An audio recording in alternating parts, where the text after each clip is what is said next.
Halo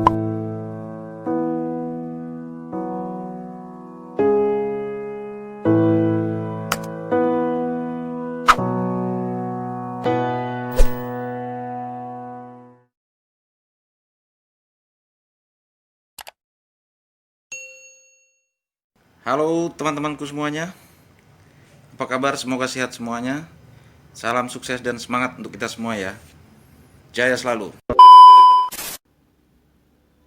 Halo sahabat-sahabatku semuanya, kembali lagi dengan saya di video tutorial YouTube. Kali ini saya akan menjelaskan mengenai kebijakan aturan persyaratan YouTube. Ini bagi kita YouTuber pemula harus memahami tentang ini. Banyak yang belum paham mungkin tentang kebijakan atau aturan persyaratan YouTube. Banyak yang langsung masuk mengupload video-video di YouTube, tapi banyak yang belum memahami. Di sini saya sudah membuka YT Studio Beta melalui website. Di sini saya melalui Google Chrome, saya sudah masuk ke bagian dashboard. Kemudian sudah muncul channel saya dan kita lihat bagian bawah ini. Di sini ada persyaratan penggunaan. Kita lihat sama-sama. Kemudian ada kebijakan privasi, kebijakan dan keamanan. Nah, teman-teman harus memahami ketiganya ini agar proses pembuatan akun kita ini bisa aman, sehingga sampai bisa berkembang ke depannya tidak kena pelanggaran dari YouTube. Kita harus memahami sama-sama persyaratan penggunaan, kebijakan privasi, kebijakan dan keamanan. Sekarang coba kita buka di bagian persyaratan penggunaan. Kita klik persyaratan penggunaan. Ya, harap ditonton sampai selesai teman-teman, karena ini sangat penting. Sekarang kita sudah masuk di bagian persyaratan penggunaan. Tampilannya seperti ini teman-teman. Kita lihat di sini ada persyaratan layanan. Kita bisa baca sama-sama di sini. Persyaratan layanan telah diperbarui. Ringkasan ini dirancang untuk membantu Anda memahami beberapa perubahan penting yang kami lakukan pada persyaratan layanan kami. Kami berharap ringkasan ini dapat menjadi panduan yang bermanfaat. Namun pastikan Anda membaca persyaratan baru yang menyeluruh. Ini kita lanjutkan lagi. Selamat datang di YouTube. Bagian ini menjelaskan hubungan kami dengan Anda. Selain mendefinisikan perjanjian dan memberi nama penyedia layanan, bagian ini juga meliputi deskripsi layanan. Nah, ini ada beberapa deskripsi layanan yang YouTube berikan untuk kita, yaitu ada Google LLC merupakan penyedia layanan Anda. Kebijakan, kami telah menambahkan link ke kebijakan keamanan dan hak cipta dan kebijakan beriklan di YouTube, di mana semuanya merupakan bagian dari perjanjian. Ketiganya merupakan kebijakan yang mendukung pedoman komunitas kami. Kemudian ada afiliasi. Kami telah menyertakan definisi kata afiliasi agar Anda memahami dengan tepat pihak yang dimaksud ketika kami tengah membahas perusahaan-perusahaan yang ada dalam grup. Oke, kita lanjut teman-teman. Di sini juga diinfokan mengenai siapa yang dapat menggunakan layanan ini. Persyaratan usia, kemudian ada izin orang tua. Kami telah menambahkan bagian yang menjelaskan tanggung jawab Anda jika Anda mengizinkan anak Anda untuk menggunakan YouTube. Persyaratan usia juga, kami telah menetapkan persyaratan usia tertentu untuk negara Anda. Hal ini mencerminkan kebijakan Google secara umum. Kami juga menyertakan pemberitahuan yang menyatakan bahwa Anda harus selalu memiliki izin orang tua atau wali sebelum dapat menggunakan layanan apabila Anda masih berusia di bawah umur di negara tempat tinggal Anda. Jadi sebenarnya YouTube ini walaupun digunakan oleh anak-anak atau di bawah umur, tapi di sini juga harus ada kendali dari orang tua atau wali, sehingga ada kontrol dari orang tua atau wali terhadap anak-anak. Nah, memang YouTube memberi kesempatan untuk anak-anak juga bisa mengembangkan kreativitasnya lewat YouTube, tapi tetap harus diawasi. Kita lanjut penggunaan layanan. Kita langsung saja, sini ada akun Google dan channel YouTube. Kami telah menyediakan detail tentang fitur layanan yang dapat diakses tanpa akun Google atau channel YouTube, serta fitur-fitur yang memerlukan salah satu dari keduanya. Informasi Anda, kami belum melakukan perubahan apapun terkait cara kami melakukan informasi Anda. Anda dapat membaca praktik privasi dengan meninjau kebijakan privasi, dan pemberitahuan privasi YouTube Kids. Ya, ini untuk yang YouTube anak-anak ya. Sebagai pengingat, Anda dapat meninjau setelan privasi Anda kapan saja, serta mengelola data dan personalisasi Anda dengan membuka akun Google Anda. Pembatasan, kami telah memperbarui bagian untuk mencerminkan persyaratan kami mengenai kontes dan untuk menyertakan larangan memanipulasi metrik. Ya, di sini sudah ada ya aturan dari YouTube ya, ini mengenai menyertakan larangan memanipulasi metrik serta mencerminkan persyaratan kami mengenai kontes. Ini ada pembatasan di sini. Perubahan layanan, kami telah meningkatkan persyaratan kami agar lebih transparan terkait alasan dibalik dilakukannya perubahan terhadap layanan. Kami juga berkomitmen untuk memberi Anda pemberitahuan apabila perubahan tersebut mempengaruhi Anda. Ini ada juga konten dan perilaku Anda. Lisensi, kami telah mengklarifikasi bahwa lisensi konten yang Anda berikan kepada kami agar lebih mudah dipahami. Kami tidak meminta izin tambahan dan tidak ada perbedaan dalam cara kami menggunakan konten Anda. Durasi, kami telah menghapus hak YouTube untuk menggunakan komentar Anda selamanya. Kemudian ini ada penghapusan ya, ini ketentuan-ketentuan dari YouTube ya, kita bisa baca sama-sama. Kami telah menyertakan link pada fitur yang Anda perlukan untuk menghapus konten Anda, termasuk deskripsi yang jelas di balik alasan penghapusan konten dan cara mengajukan banding. Kami dapat menganalisis konten secara otomatis di YouTube untuk membantu mendeteksi penyalahgunaan dan menjaga agar platform tetap aman. Kemudian ini selanjutnya ada penangguhan pengakhiran akun, tentang software dan layanan, ketentuan hukum lainnya, tentang perjanjian. Nah, di sini masih ada pertanyaan. Anda juga dapat menemukan detail lebih lanjut di pusat bantuan. Jadi jika kita tidak paham, masih kurang paham tentang kebijakan yang ini, kita bisa mengklik di pusat bantuan. Kemudian ini selanjutnya ada persyaratan layanan. Siapa yang dapat menggunakan layanan ini? Ya, di sini ada batas Anda harus berusia minimal 13 tahun untuk menggunakan layanan ini. Namun, anak-anak dari segala usia dapat menggunakan YouTube Kids jika tersedia, jika diaktifkan oleh orang tua atau wali yang sah. Itu yang tadi saya katakan, bahwa walaupun anak-anak bisa mengembang kreativitasnya di YouTube Kids, tapi harus ada bantuan dari orang tua atau wali. Kemudian kita terus dulu ke bawah. Ini masih ada ketentuan-ketentuan, bisa dibaca nanti untuk YouTube Kids.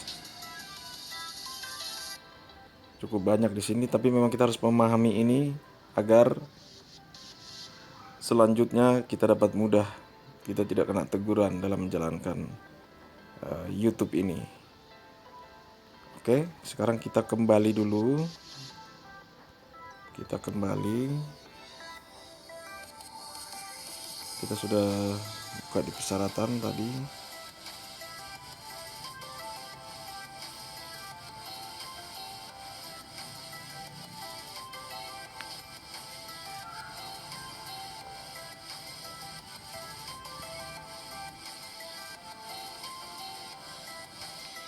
Oke teman-teman, kita tadi sudah melihat persyaratan penggunaan.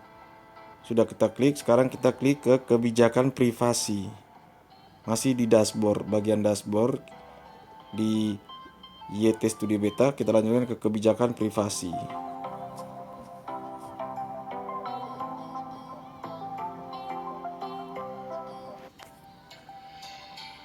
Ya, di sini kebijakan privasi dari Google. Kita bikin dulu versi desktopnya, teman-teman. Oke. Kebijakan privasi bertujuan untuk membantu Anda memahami informasi yang kami kelola, kumpulkan alasan kami mengumpulkannya, dan cara untuk memperbarui, mengelola, mengekspor, dan menghapus informasi Anda. Di sini ada pengantar, informasi, alasan Google mengumpulkan data, kontrol privasi, membagikan informasi Anda, menjaga keamanan, kepatuhan, tentang kebijakan, praktik privasi terkait. Jadi ini Google untuk kebijakan privasi pada setiap akun ya. Kami membangun berbagai layanan yang membantu jutaan orang setiap harinya untuk menjelajahi dan berinteraksi dengan dunia menggunakan cara baru. Layanan kami meliputi, ya ini ada beberapa nih, aplikasi, situs, dan perangkat Google seperti penelusuran YouTube, Google Home, platform seperti browser Chrome dan sistem operasi Android, produk yang terintegrasi dengan aplikasi dan situs pihak ketiga seperti iklan dan Google Maps tersemat. Anda dapat menggunakan layanan kami dalam berbagai cara untuk mengelola privasi Anda. Misalnya, Anda dapat mendaftar ke akun Google jika Anda ingin membuat dan mengelola konten seperti email dan foto, atau melihat hasil penelusuran yang lebih relevan. Dan Anda dapat menggunakan banyak layanan Google jika Anda logout atau tidak membuat akun, seperti menelusuri di Google atau menonton video YouTube. Anda juga dapat memilih untuk menjelajah internet secara pribadi dengan menggunakan Chrome dalam mode penyamaran. Ya, ini selanjutnya. Untuk membantu memberikan keterangan yang jelas-jelas, kami telah menambahkan contoh video penjelasan dan definisi untuk istilah utama. Ini ada contohnya di sini.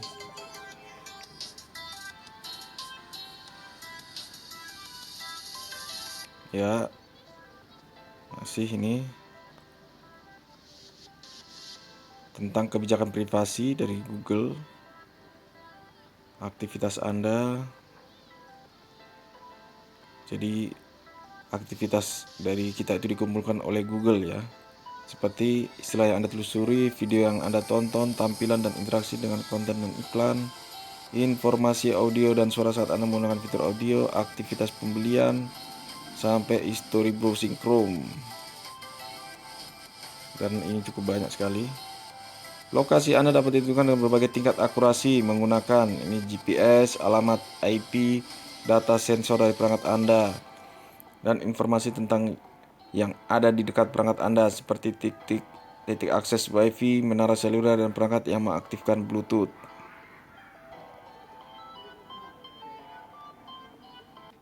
Kita lihat sama-sama.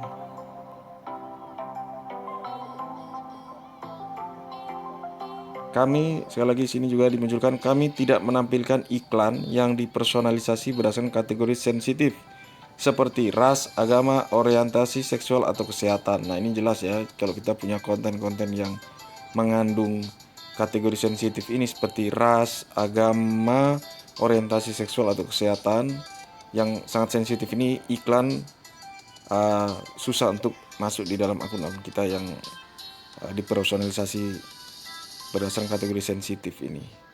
Kemudian kami tidak membagikan informasi yang mengidentifikasi Anda secara pribadi kepada pengiklan seperti nama atau email Anda, kecuali Anda memintanya. Misalnya, jika Anda melihat iklan toko bunga di sekitar dan memilih tombol tab untuk menelepon, kami akan menghubungi panggilan Anda dan mungkin akan membagikan nomor telepon Anda dengan toko bunga tersebut. Jadi tidak sembarangan Google menampilkan data diri pribadi kita ke pengiklan.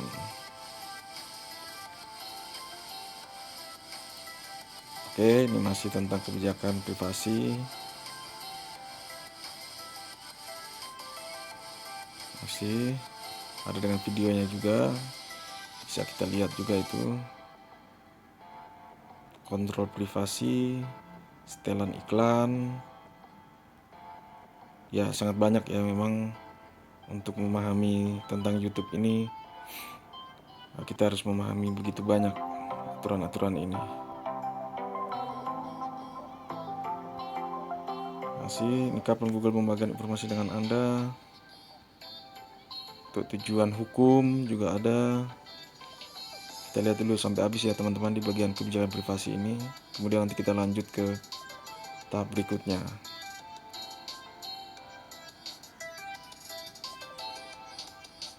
Kepatuhan dan kerjasama, transfer data, kapan kebijakan ini berlaku, layanan Google tertentu. Oke, selesai. Sekarang kita lanjut di yang berikutnya lagi ya. Kita masuk lagi kembali ke dashboard. Oke. Sekarang setelah tadi kita mengecek di persyaratan penggunaan, kebijakan privasi, sekarang kita masuk di kebijakan dan keamanan. Kita klik di kebijakan dan keamanan.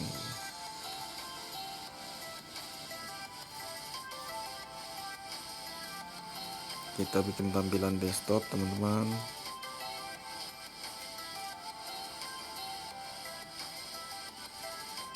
Ya, di sini kebijakan dan keamanan. Sekarang kita lihat ya. Ini juga nih.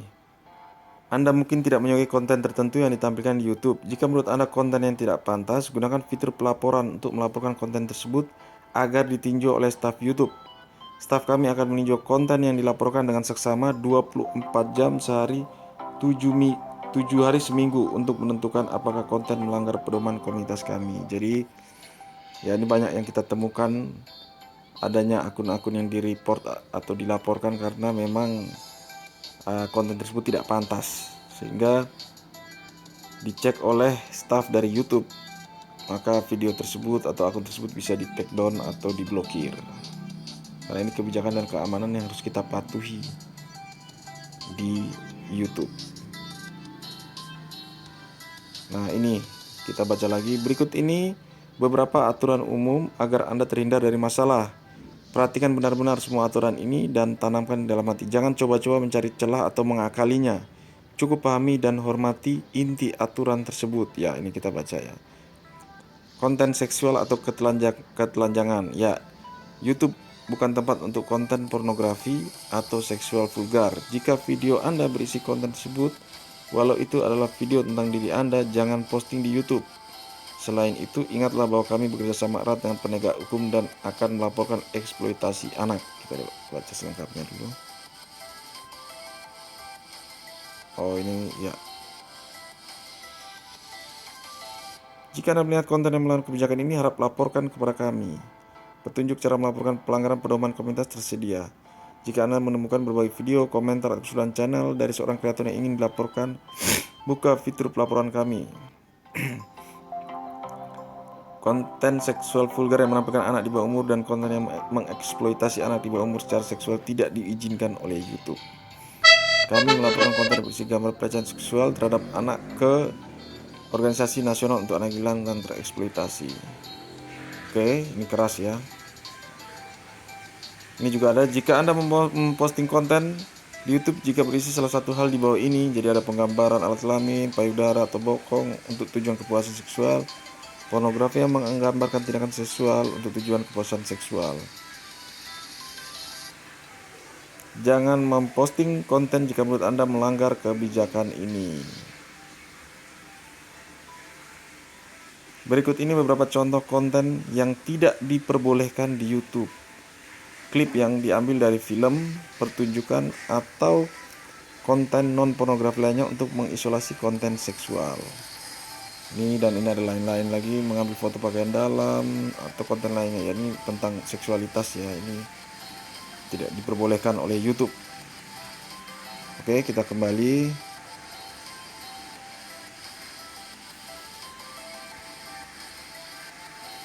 Kemudian di sebelah ini lagi ada konten yang merugikan atau berbahaya. Jangan memposting video yang mendorong orang lain untuk melakukan berbagai hal yang dapat membuat mereka terluka parah, terutama anak-anak. Video yang menampilkan tindakan berisiko atau berbahaya dapat dikenai pembatasan usia atau dihapus, tergantung tingkat keparahannya. Lanjut, konten yang mengandung kebencian. Produk kami merupakan platform untuk kebebasan berekspresi, namun kami tidak mendukung konten yang memupuk atau membenarkan tindakan kekerasan terhadap individu atau kelompok berdasarkan ras, etnis, agama, disabilitas, jenis kelamin, usia, kebangsaan, dan lain-lain ya. Terus konten kekerasan atau vulgar. Anda tidak boleh memposting konten kekerasan atau menyeramkan yang terutama ditujukan untuk membuat orang terkejut, mencari sensasi, atau hal lain yang bersifat kurang sopan.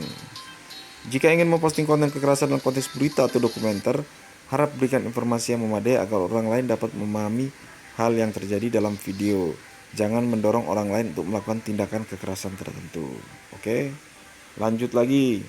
Pelecehan dan cyberbullying. Memposting video dan komentar kasar di YouTube tidak diperbolehkan.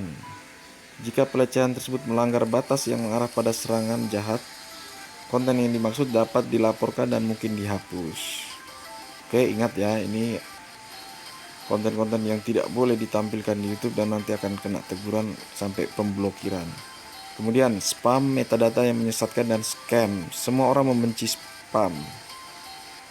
Jangan membuat deskripsi, tag, judul, atau thumbnail yang menyesatkan untuk meningkatkan jumlah penayangan. Memposting konten yang tidak bertarget, tidak diinginkan, atau berulang, termasuk diantaranya komentar dan pesan pribadi dalam jumlah besar, tidak diperbolehkan. Lanjut, ancaman. Hal-hal seperti perilaku predator, mengintai seseorang, ancaman, pelecehan, intimidasi, pelanggaran privasi, mengungkapkan informasi pribadi orang lain, dan menghasut orang lain untuk melakukan tindak kekerasan atau melanggar persyaratan penggunaan akan ditindak tegas. Hak cipta. Hargailah hak cipta. Upload video buatan sendiri atau yang Anda diberi izin untuk menggunakannya. Ini berarti jangan upload video yang bukan buatan Anda atau memakai konten dalam video yang hak ciptanya dimiliki orang lain, seperti track musik, cuplikan program berhak cipta, atau video yang dibuat pengguna lain tanpa izin yang diperlukan. Kunjungi pusat hak cipta untuk informasi selengkapnya. Ini teman-teman bisa membukanya tentang hak cipta. Ini juga banyak sekali ya problem tentang klaim hak cipta ini. Kita ikuti saja aturan dari YouTube supaya semuanya mudah dan aman. Kemudian selanjutnya ada privasi. Jika seseorang telah memposting informasi pribadi atau mengupload video tentang Anda tanpa izin, Anda dapat meminta agar konten tersebut dihapus berdasarkan panduan privasi. Peniruan identitas. Akun yang terbukti meniru channel atau individu yang lain dapat dihapus berdasarkan kebijakan peniruan identitas. Keselamatan anak. Pelajaran lebih lanjut tentang bagaimana kami melindungi anak-anak di bawah umur dalam ekosistem YouTube. Selain itu, ingatlah bahwa kami bekerjasama erat dengan penegak hukum dan akan melakukan konten yang membahayakan anak. Terus ada kebijakan tambahan. Oke, jika perilaku kreator YouTube baik dalam maupun di luar platform membahayakan pengguna, komunitas, karyawan, atau ekosistem kami dapat merespon berdasarkan sejumlah faktor termasuk, namun tidak terbatas pada seberapa buruk tindakan tersebut dan apakah ada pola perilaku yang membahayakan atau tidak. Respon yang kami berikan akan berkisar dari penangguhan hak istimewa kreator hingga penghentian akun. Jadi begitu teman-teman, di bagian ini memang sangat keras ini. Larangan-larangan yang oleh YouTube tidak boleh dilakukan ya ini. Ini bisa berdampak pada video-video kita atau akun kita akan disuspend atau diblokir. Jadi kita mengikuti saja, tapi kita harus memahami dengan membaca ini. Aturan-aturan kebijakan dan keamanan. Kita kembali lagi ke dashboard YouTube Studio Beta.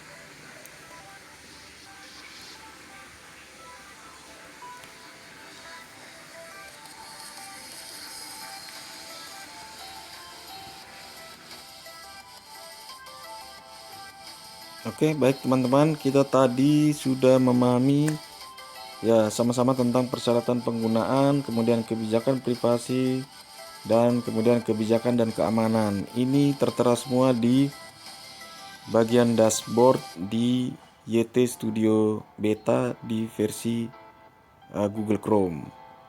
Jadi sebelum kita lanjut untuk upload video, juga untuk mengembangkan akun kita harus memahami dulu tentang 3 ini: persyaratan penggunaan, kebijakan privasi, dan kebijakan serta keamanan YouTube. Jika kita sudah memahami, kita sudah bisa menjalankan dan mengembangkan akun kita sehingga bisa diterima oleh masyarakat dan juga diterima oleh YouTube dan bisa berhasil serta sukses. Mungkin sampai di sini dulu teman-teman sekalian penjelasan saya tentang bagaimana kita bisa memahami tentang persyaratan dan kebijakan serta keamanan dari YouTube untuk bisa memudahkan channel kita berkembang di YouTube. Untuk video-video selanjutnya akan saya sampaikan lagi dan saya jelaskan lagi berikutnya. Terima kasih teman-teman dan sahabatku semuanya. Salam sukses dan semangat selalu.